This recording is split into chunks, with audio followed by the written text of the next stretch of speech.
नमस्कार, आप देखना शुरू कर चुके हैं सीतामढ़ी की आवाज़। मैं हूं आपके साथ आर एस कुमार।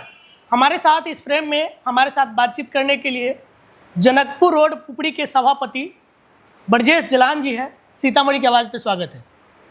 नमस्कार, बहुत बहुत धन्यवाद। लगातार 2.5 साल बीत गए, 2.5 साल से लगातार आप लोगों का जनसेवा कर रहे हैं। पुपड़ी रोड जनकपुर जब पहले नगर परिषद बना, पहले सभापति के तौर पे लोगों ने आप पे विश्वास जताया। लगभग 2.5 साल पूरा होने वाला है। आपको क्या लगता है कितना प्रतिशत आप लोगों के जो है कहीं ना कहीं आकलन पे खरे उतरे हैं?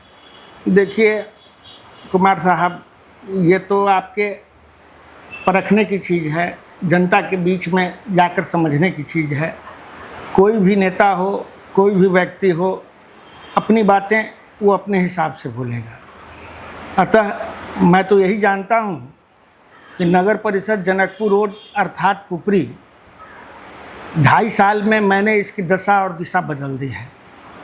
कोई ऐसा रोड नहीं छोड़ा, कोई ऐसा नाला नहीं छोड़ा, बिजली का बल्ब लगवाना, इसके अलावा चापाकल का जगह जगह मरम्मत करवाना, कोई ऐसा क्षेत्र नहीं है जिसको हम लोगों ने टच नहीं किया है और वो 90% के लेवल पर हमने उसको ले जाकर काम उसको किया है। मुझको लगता है जो मेरा बचा हुआ कार्यकाल है 2.5 साल का, आने वाले 1.5 वर्ष के बाद मेरे लिए कोई काम नहीं रह जाएगा जनकपुर रोड अर्थात पुपरी में कोई काम मैं करूं। चूँकि अभी हमारे बिहार में डबल इंजन की सरकार है। हमारे सांसद देवेश चंद्र ठाकुर भी हम लोगों को काफ़ी सहयोग उनसे मिलता रहा है।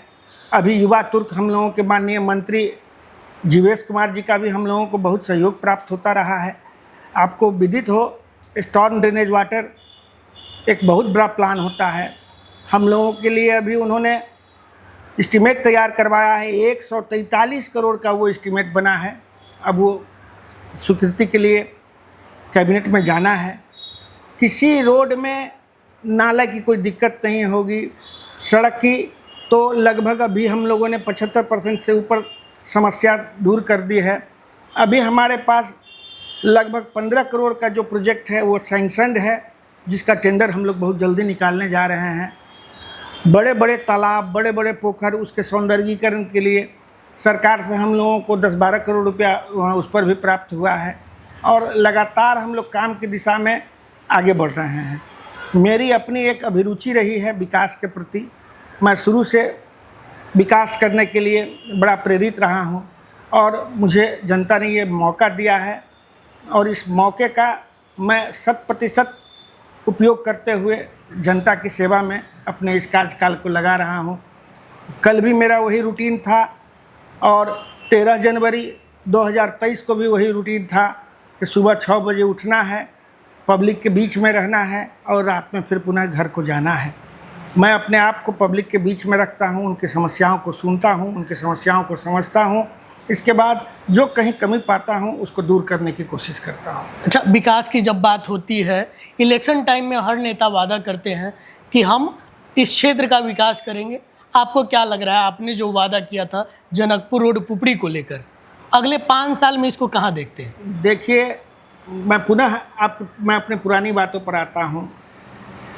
विकास क्या है, विकास का मेरा क्या पैमाना है और मैं किस ढंग से विकास कर रहा हूँ, वो जब आप ज़मीन पर जाएंगे तब आपको दिखेगा।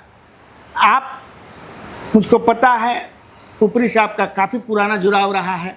आप पुपरी 2.5 वर्ष पहले भी आते रहे हैं, आज भी आप पुपरी आए हैं। तो आज के पुपरी में और पुराने पुपरी में क्या फ़र्क है, आप अपने हिसाब से भी दर्शकों को बताने का काम करिए। क्योंकि मेरे हिसाब से तो मैंने पुपरी में बहुत आमूल-चूल बदलाव किया है और हमारी जनता मालिक जो है वो भी बहुत खुश है इस बदलाव से। मैं सतत अपनी जनता मालिकों से फीडबैक भी लेता रहता हूँ और मुझ में कोई कमी होती है, मेरे काम में कहीं कोई गलतियाँ होती है तो मैं चूँकि एक इंसान हूँ, काम करता हूँ, गलती हो सकती है, मैं उसमें सुधार भी करता हूँ। देखिए, मैंने इसी क्रम में 1640 गरीबों के लिए आवास लेके आया था आज से 1.5 साल पहले। पुनः बीते दिनों 6 महीना पहले जब प्रधानमंत्री जी का अभी 3 महीना पहले जो कार्यक्रम हुआ था अभी शाहबाद साइड में, हम लोगों ने 2333 आवास पुनः दिया। तो इस ढंग से हमारा एक वादा था इलेक्शन में, कोई भी व्यक्ति जिसके पास पक्का मकान नहीं है उन सबों को पक्का मकान दिया जाएगा और उनके घर पर छत होगा। मैं अपने वादे के काफ़ी नज़दीक पहुंच चुका हूं और चूँकि 2.5 साल शेष है, अगर उसके बावजूद भी कुछ लोग छूट गए होंगे तो मैं आपके कैमरे के माध्यम से ऑन कैमरा कहना चाह रहा हूं, कोई व्यक्ति घर विहीन नहीं होगा नगर परिषद जनकपुर रोड पुपरी में। आप कह रहे हैं कि आप जनता से जाके पूछिए, जनता हमारी पर्सन है। इस बीच एक चर्चा काफ़ी तेज हो गया है, बिहार विधानसभा का चुनाव भी होना है, इस वर्ष के अंत में लगभग चुनाव होगा। सुरसंड से आपकी दावेदारी कही जा रही है कि ब्रजेश जलान एक अच्छे दावेदार हो सकते हैं एनडीए से। मैं बाय बर्थ जब से मैं होश संभाला हूँ, मैं एनडीए का एक सिपाही हूँ और एक सिपाही के नाते पार्टी अगर कोई आदेश करती है तो मैं उस आदेश का पालन करूँगा। चूँकि मैंने अपने इस विकास यात्रा के क्रम में पाया है कि पावर के साथ अगर सेवा की जाए तो सेवा फ्रूटफुल होता है, फलदायी होता है।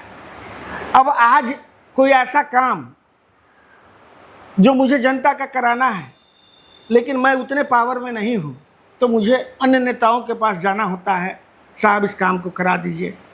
उनके पास अगर फुर्सत होता है तो हमको सुनते हैं, नहीं फुर्सत होता है नहीं सुनते हैं। वक्त का अभाव उनके पास भी होता है, कभी हमारे पास भी होता है, हम दोबारा तिबारा नहीं जा पाते हैं।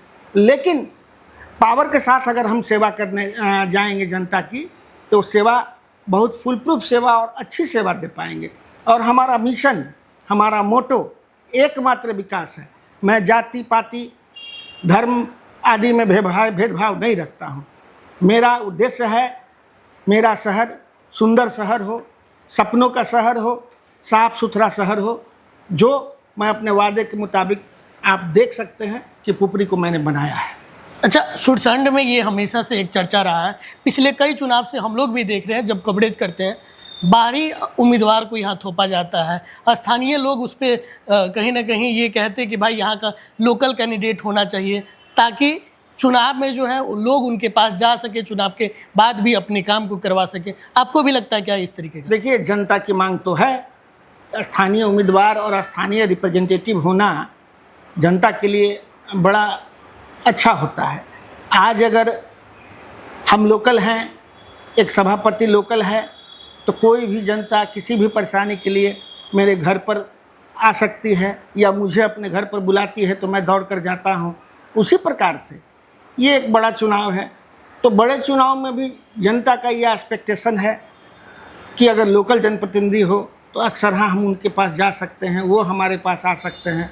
और बात बाकी तो ये ऊपर लेवल की बात है, जनता की ये आकांक्षा है, जनता की एक सोच है, लेकिन पार्टी की एक जो रचना है, कुछ सोच है, उस सोच के साथ हमें भी चलना है। और हम ऐसा आपके सामने में बता रहे हैं, जो पार्टी जो हमारी एनडीए तय करेगी, हम एनडीए के साथ रहेंगे।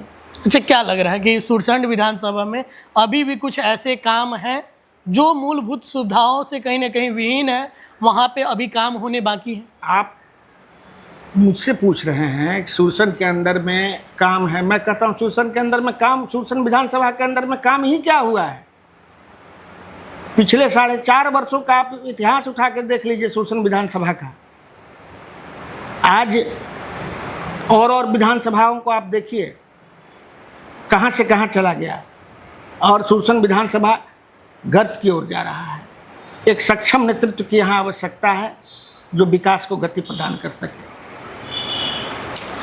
हमारे साथ बातचीत कर रहे थे जनकपुर रोड पुपरी के सभापति ब्रजेश जलान जी। इस वीडियो पे आप क्या राय रखते हैं, कमेंट करके ज़रूर बताएं। धन्यवाद।